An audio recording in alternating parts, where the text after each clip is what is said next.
Hey, Utah, you need to know something that you didn't know before. We've been talking a lot about smart cities, but we, the people, all of us need to learn why they're illegal so we can make the right arguments and then we can end this threat and preserve the republic. Let me emphasize what the state of Utah is doing is breaking the law. Utah's government is required to honor the constitutions that limit what they're allowed to do.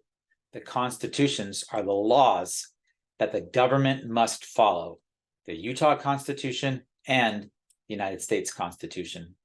So many of you have seen this article on smart cities that we wrote. I recommend that you go check out this article. If you go to defendingutah.org/smart city, this is our deep dive on some things that have happened at the legislature earlier this year. But what I want to point out to you is something that happened a few years ago. This is SB 228 from 2019, sponsored by Senator Dan McKay and James Dunnigan. Now, this bill created something called public infrastructure districts. What is that? Well, here is a letter from a law firm. This law firm helps cities understand the law. So they've kind of broken down exactly what's going on with this bill from 2019 and what public infrastructure districts are. And they tell cities what they think it means, and they advise them legally on, the layman's terms so they can understand it and then implement it. We posted this meme on our social media outlets. Here's our one Twitter page. This is what you need to understand. All of us Utahns need to understand our state constitution, why these are illegal. So we're breaking down some basics here. So this law firm is explaining that PIDs, public infrastructure districts, they are local districts that constitute independent political subdivisions. Okay, so they're independent. They're not cities, they're not counties, they're independent from them.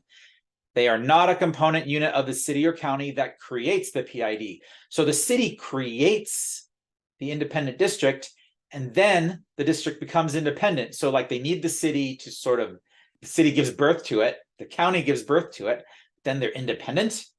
They're even saying here, debt issued by the public infrastructure district is not a balance sheet item for the city. So these independent districts can spend all kinds of money and you'll never see it in the city where they were created. Okay, so what does the state constitution have to say about this? Article 6, Section 28. The legislature shall not delegate to any special commission, private corporation, association, basically any third party, any power to perform municipal functions, which includes right here levying taxes and a few things here. So cities are supposed to be cities. A municipal function is the things the cities do. So cities are supposed to be cities. They're not supposed to delegate their job to third parties. Now, they can create a subdivision within themselves. Okay, but look here, there's rules about that. Article 11, Section 7. To create these special districts, they must be governed by the governing authority of the county, city, or town. So here's a simple graph we put on this meme. Okay, a simple little diagram for you. Okay, it is constitutional when the city creates a sub-district within itself, and it is governed by the city. It is within the legal jurisdiction of the city. Physical jurisdiction has some flexibility, but it has to be fully controlled by the city. What is unconstitutional is if the city creates it and it becomes its own independent animal here on the side. Why is that? Because in the United States, we are guaranteed a republican form of government where the rule of law controls the government. So the Constitution is the rule of law. That's the law that controls the government.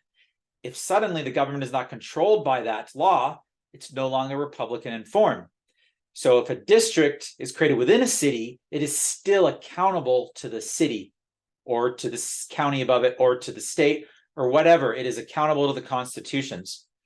When you make it independent, now the cities can say, well, that's not our thing, right? It might be within the city that we live in here, but we don't have control of it. I don't know. And they create this pass the buck game. And now the districts can start to act more independently.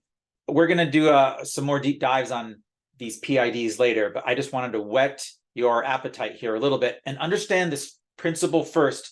Then we're going to talk about the power that they're giving them. We need to understand why this is unconstitutional and how it destroys our republic, and we shouldn't stand for it.